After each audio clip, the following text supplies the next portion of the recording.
শাহবাগের অপবিত্র মাটিতে পবিত্র নামাজ আদায়,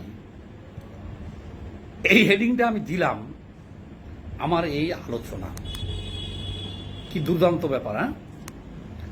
যে শাহবাগের অপবিত্র ভূমিতে পবিত্র নামাজ আদায়। আচ্ছা, নামাজটা কে আদায় করলো, কারা আদায় করলো, আপনারা অবশ্যই বুঝতে পারছেন। এই যে আওয়ামী লীগ নিষিদ্ধের দাবিতে যে আন্দোলন শেষ হয়েছে না চলতেছে, এখনো মনে হয় গতকালকে শেষ হয়েছে, যে দাবিটা আদায় করলো, তো সেই দিনকে দেখলাম যে যমুনার সামনের থেকে শুরু করে শাহবাগ মোড় পর্যন্ত দুইটা না তিনটা জামাত নামাজ আদায় করলেন সবাই। ও দুইটা তিনটা জামাত নামাজ না, জামাত অনেকগুলোই হয়েছে সেখানে। ওটা বিশেষ করে জুম্মার নাম জামাত ছিল, রাস্তা বন্ধ করে রাস্তার উপরে নামাজ আদায় করছে। এখন সেই নামাজ আদায় করার বিরোধিতা আমি করতেছি না, কিন্তু আমরা যেটা জানি যে শাহবাগে যারা থাকে, শাহবাগে যারা যায়, যারা আন্দোলন করে, এরা হলো অপবিত্র, এদের শরীরে গন্ধ বাড়ায়। আচ্ছা, তাহলে কেন অপবিত্র, কেন গন্ধ বাড়ায়, সেটাও আগে একটু বিশ্লেষণ দিয়ে নেই আপনাদেরকে, শুনেন। প্রথমত শাহবাগের পাশেই, মানে শাহবাগেই যে সোহরাওয়ার্দী উদ্যান, সেই সোহরাওয়ার্দী উদ্যান হলো একটা গাঁজা টাজা খায়, সব গাঁজা, ইয়াবা, ভাং, সব গাঞ্জুটিদের আখড়া হলো শাহবাগের এই সোহরাওয়ার্দী উদ্যান। পাশে আবার আছে রমনা পার্ক এক নম্বরে, আরো আছে সেখানে ভাসমান পতিতাদের আখড়া।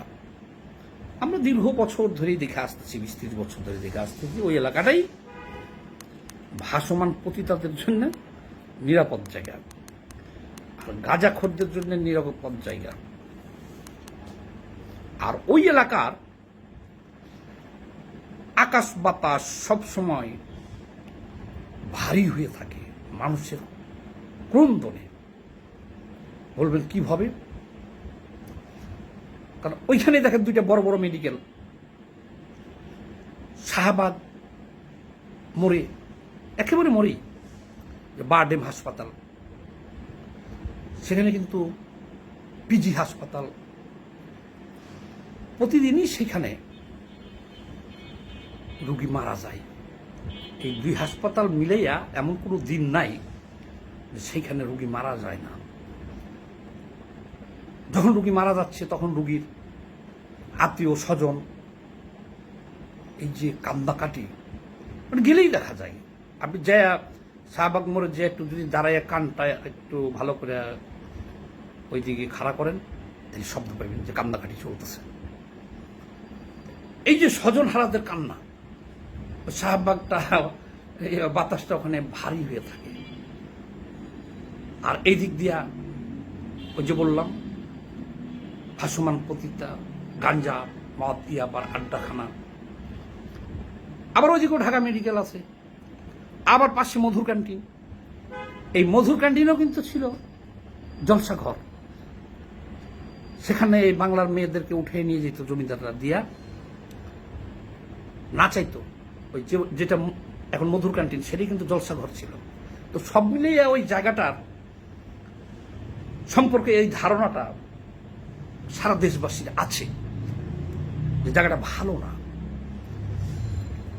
2013 সালে যারা ওখানে আন্দোলন করছিল যুদ্ধ অপরাধীদের বিচারের দাবিতে, এই কারণে তাদেরকে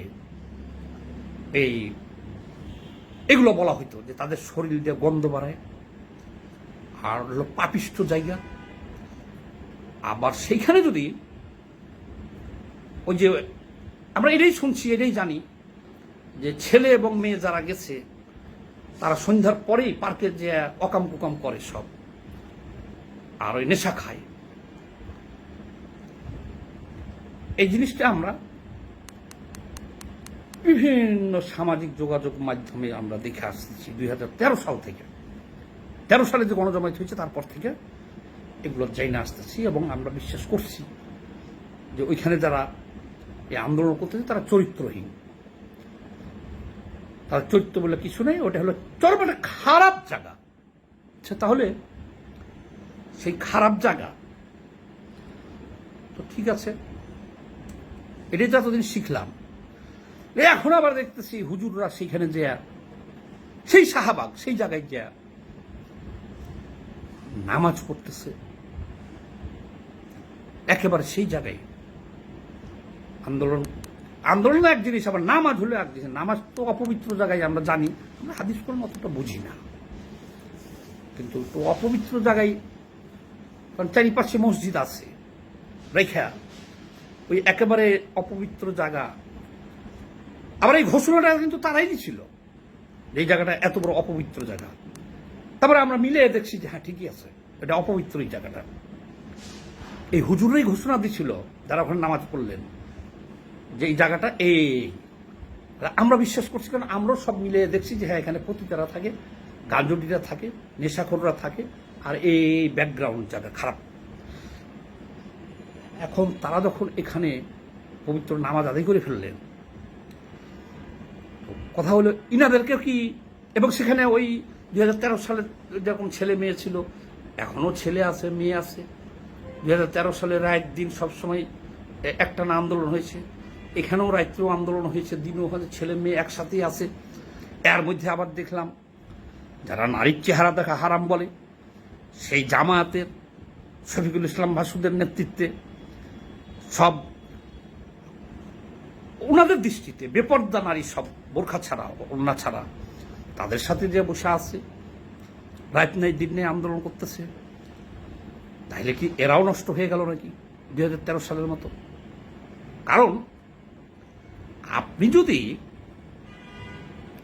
পানশালা থেকে বের হন, মানে মদের বার থেকে যদি বের হতে দেখে আপনাকে কেউ, জিজ্ঞেস করে যে কি কই গেছিলেন, মদের বারে কি করলেন, আপনি যদি বলেন যে আমি ওখানে জিকির করতে গেছিলাম, আপনি বলতে পারবেন, কিন্তু বিশ্বাস করবে না কেউ। এটাই হলো সমস্যা, বিশ্বাস করবে না।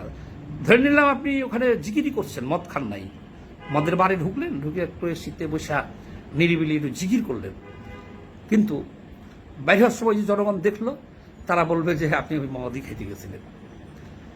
তাহলে যে হুজুরা ডিক্লার দিচ্ছেন যে শাহবাগে এত খারাপ জায়গা, এবং তারা রাইতে বেগানা নারীদেরকে নিয়ে সমাবেশের নামে মিছিল মিটিং করতেছে, এখানে আপনারাও সেই একই কাজটাই করলেন।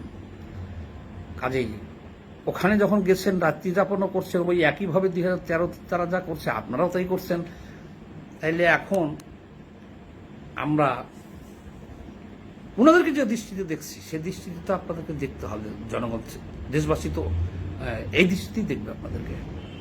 এক, আবার দেখেন 2013 সালে যারা ওখানে ছিল তাদের পরিণতি কিন্তু ভালো নেই। ইমরান এইচ সরকার, পিনাকি ভট্টাচার্য, আরো যারা ওখানকার অর্গানাইজার ছিল, পিনাকি ভট্টাচার্য তো ওখানে যাওয়ার পরে কানে ধরে মাপ চেয়ে পুরা পোল্ট্রি খাইয়া এখন সে শাপলা চত্বরের ছায়াতলে চলে আসছে, আর শাহবাগের ঘোষণা দিয়ে দিছে কি যে ওই জায়গাটাই হলো, ওই যে বললাম খারাপদের জায়গা। বেশি খারাপ কথা বললে আবার আইডি চলে যাবে। পিনাকি 2013 সালে ওখানে নেতৃত্বে ছিল শাহবাগীদের, ক্ষমা চেয়ে পোল্ট্রি খেয়ে এখন শাহবাগী থেকে হয়েছে শাপলাবাগী।